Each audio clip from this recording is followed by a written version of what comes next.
Assalamualaikum warahmatullahi wabarakatuh. Perkenalkan, nama saya Muhammad Miskun Salam dengan nomor NIM 2166131. Saya dari kelas D. Dari sini saya akan mengerjakan tugas dari teori bahasa dan otomata. Ada 3 poin dari tugas tersebut. Yang pertama yaitu hubungan antara teori bahasa dan otomata dengan komputasi. Dan kedua, sejarah perkembangan bahasa pemrograman. Dan ketiga yaitu karakteristik dari setiap penerjemah bahasa formal atau translator. Dan di sini saya akan menjelaskan terlebih dahulu yaitu hubungan antara teori bahasa dan otomata dengan komputasi. Jadi teori bahasa dan otomata merupakan masih dari bagian teori komputasi pada ilmu komputer.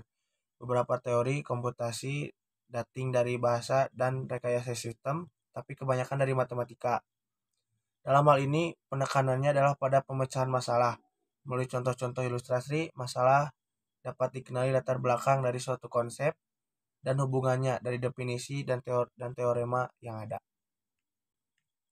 Selanjutnya poin kedua yaitu eh, sejarah bahasa pemrograman. Terciptanya bahasa pemrograman beriringan dengan sejarah mesin dan komputer. Awal mula bahasa pemrograman dimulai dari Antikythera yang berasal dari Yunani kuno. Antikythera adalah kalkulator yang menggunakan beberapa luas dan konfigurasi untuk menjalankannya. Pada tahun 1200-an, Ismail al-Jazari, seorang ilmuwan pada masa kejayaan Islam, membangun sebuah mesin bernama automata, sebuah robot burung merak yang bergerak dengan menggunakan hydropower, yaitu aliran listrik. Jika bakal bahasa pemrograman pertama kali muncul pada tahun 1822, sebuah mesin bernama Difference Engine diciptakan oleh Charles Babbage atau disebut Charles Babbage, mahasiswa di Universitas Cambridge, Inggris. Namun mesin buatan Babbage hanya bisa mengeluarkan satu jenis output. Berulah 10 tahun kemudian Charles Babbage mengembangkan mesin pengolah data itu hingga mencapai versi kedua tahun 1849. Perjuangan Babbage diteruskan oleh anaknya Harry Purpose.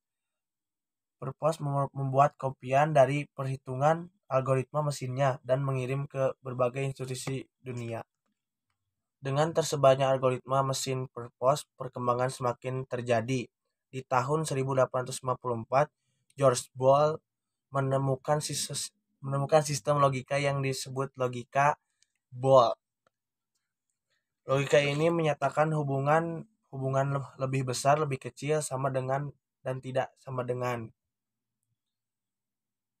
Selanjutnya, pengembangan logika ini terus berkembang dari tahun ke tahun, hingga seorang ilmuwan Jerman bernama Konrad Zuse membuat sebuah mesin kalkulator biner dengan nama Z1 pada tahun 1935.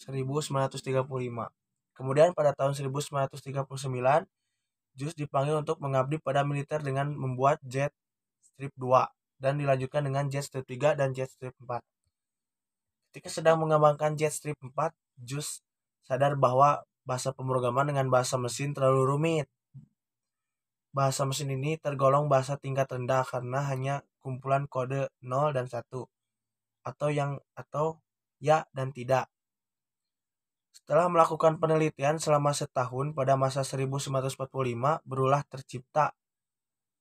barulah tercipta bahasa pemrograman tingkat tinggi pertama di dunia, yaitu Plan Calculus.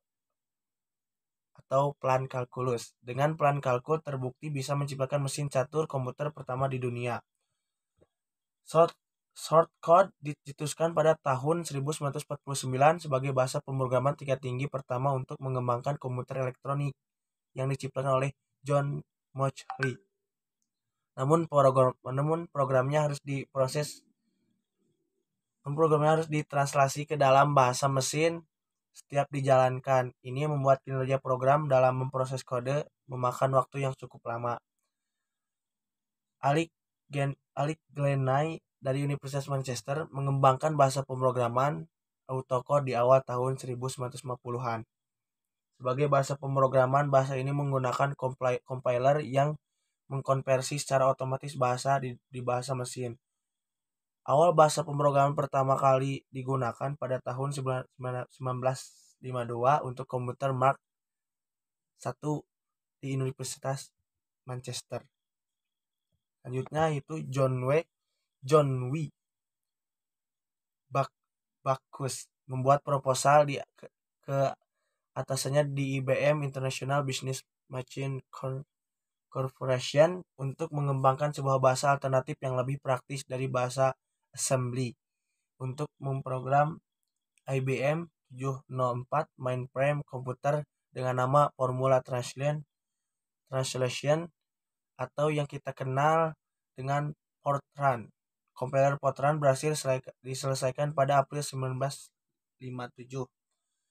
Selanjutnya ada Plowmatic yang dibuat oleh Gershoff. Plowmatic resmi dipublikasikan pada tahun 1959 dan membawa pengaruh besar untuk membuat bahasa pemrograman COBOL, Common Business Oriented Language. Bahasa pemrograman yang pada tahun 1959 banyak digunakan pada mainframe dan komputer mini. Selanjutnya, perkembangan bahasa pemrograman semakin pesat dengan adanya bahasa C.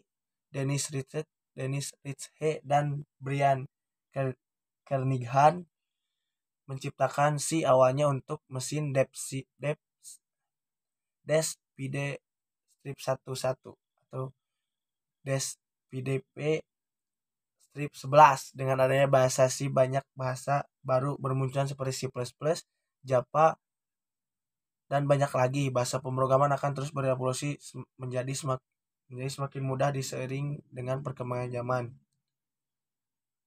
Kita mengkoreksi poin ketiga, yaitu karakteristik dari setiap penerjemah bahasa formal. Bahasa pemrograman adalah sebuah bahasa yang menerjemahkan perintah dan yang diberikan oleh pengguna dalam susunan instruksi berupa kode-kode terstruktur kepada mesin komputer untuk mengerjakan suatu proses tertentu. Bahasa pemrograman memiliki beberapa karakteristik, yaitu yang ke-1 adalah memiliki tata bahasa dengan aturan khusus dalam pendeklarasinya, memiliki interrupt library untuk menerjemah perintah yang diinputkan, dan menggunakan interpreter untuk compiler untuk menerjemahkan sintaks pemrograman ke dalam bahasa mesin. Bahasa mesin itu memberikan perintah kepada komputer dengan memakai kode bahan biner, contohnya 011010110010. Kedua, bahasa tingkat rendah atau dikenal dengan istilah bahasa rakitan bahasa Inggris assembly, yaitu memberikan perintah kepada komputer dengan memakai kode-kode singkat. Contohnya MOV, SUB, CMP, JMP, JGE, JL, loop, dan sebagainya. Tiga, itu bahasa tingkat menengah, yaitu bahasa komputer yang memiliki campuran instruksi dengan dalam kata-kata bahasa manusia. Yang keempat, itu bahasa tingkat tinggi, yaitu bahasa komputer yang memiliki instruksi berasal dari unsur kata-kata bahasa manusia. Contohnya begin, end, if, for, while, and, or, dan sebagainya. Selanjutnya yaitu interpreter. Kode program akan diterjemahkan baris demi baris hingga akhir baris program. Meski terdapat error pada sebuah baris tertentu, baris program sebelumnya tetap akan dieksekusi. Bahasa basic yang pertama kali menggunakan teknik ini. Selanjutnya itu terakhir, compiler. Compiler merupakan suatu aplikasi mengcompile program. Compiler akan memeriksa semua baris kode program yang sudah dideklarasikan sampai tidak terjadi error. Jika ternyata ada kesalahan kode, compiler akan menghentikan proses eksekusi dan memberitahukan letak kesalahan baris program dengan mengabaikan baris program sebelumnya. Compiler akan menerjemahkan semua kode dari sumber bahasa selain bahasa rakitan menjadi kode objek agar bisa dimengerti oleh komputer. Bahasa pemrograman yang menggunakan compiler adalah COBOL, C, dan Pascal. Mungkin sekian dari saya. Assalamualaikum warahmatullahi wabarakatuh.